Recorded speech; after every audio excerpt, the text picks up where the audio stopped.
for what I want to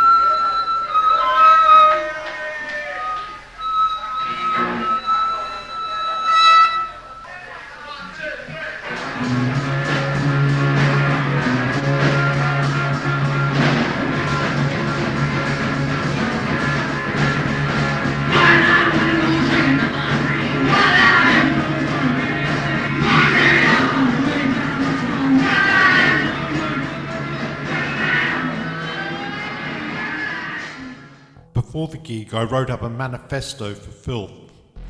It was reprinted on the handbill.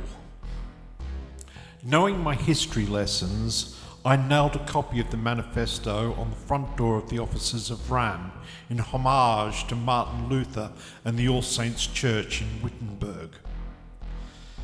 There was a sense we were working towards something big, but it was still not a fully formed idea. The set had been a straightforward event up until that point. We'd made an unbearable racket. Pete had thrown himself down the stairs a couple of times. It was all pretty much business as usual. Except there was this bottle of blood on the side of the stage. We had kind of been dared to use it to some theatrical effect, but I think no one was quite prepared for just how far things would go. 10 litres of blood. Pack of idiots on stage being dared to do something stupid. What could possibly go wrong? We started playing a cover of the Velvet Underground's White Light, White Heat. If you listen closely, you may have recognised it.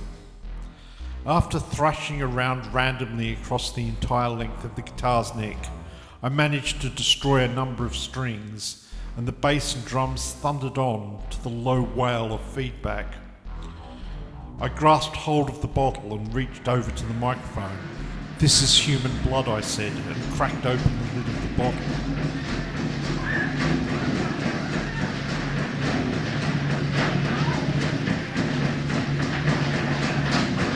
Now this is fucking human blood.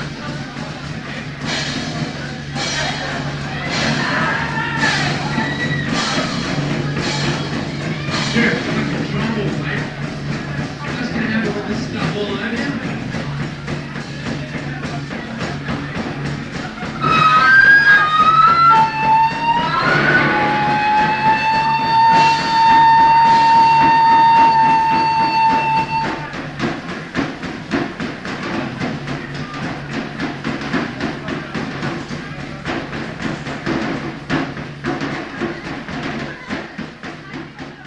A certain amount of unease rose up from the crowd, and quite justifiably so. I could just randomly splash it out onto the audience. That was definitely something Filth might do. Everyone must have seen Carrie by then, so I think most people could imagine the possibility the future might hold. People drew back, many retreating towards the back wall. Already there were screams of horror. I was essentially bluffing, thinking maybe I'd pour a splash on the space on the floor that had opened up before the stage. I thought the room would clear. Big joke, no damage done. Having attended a Baptist church, I thought I'd throw in a bit of the old-time preacher talk about being washed in the blood of the Lamb.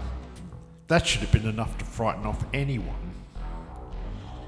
My bluff was quickly called as one guy walked to the front of the stage and knelt down with his arms in a Jesus Christ pose. What could I do? There was no way to back down. I was committed to the character. I thought I'd just pour a bit on his head and he'd have had enough. Let me tell you, if you've ever had a nosebleed, you'll know a little bit of blood goes a very long way. The difficulty of manipulating a large plastic bottle of blood was immediately apparent, as considerably more than a nosebleed worth of blood hit his forehead. I'm thinking at least a cup's worth. It went a very, very long way. Worst yet, other people had entered the fray. They came to join the Anointed One in near religious fever. Suddenly it was a born-again, bona fide, according to Hoyle, miracle. People were writhing on the bloody floor as if possessed by demons. There was a wailing and gnashing of teeth. They spoke in tongues. It was a Ken Russell horror movie come to life. To this day, I am surprised I did not unleash a plague that could have taken out 99.9% of life on planet Earth. We got lucky this time, people. Let's not try that again.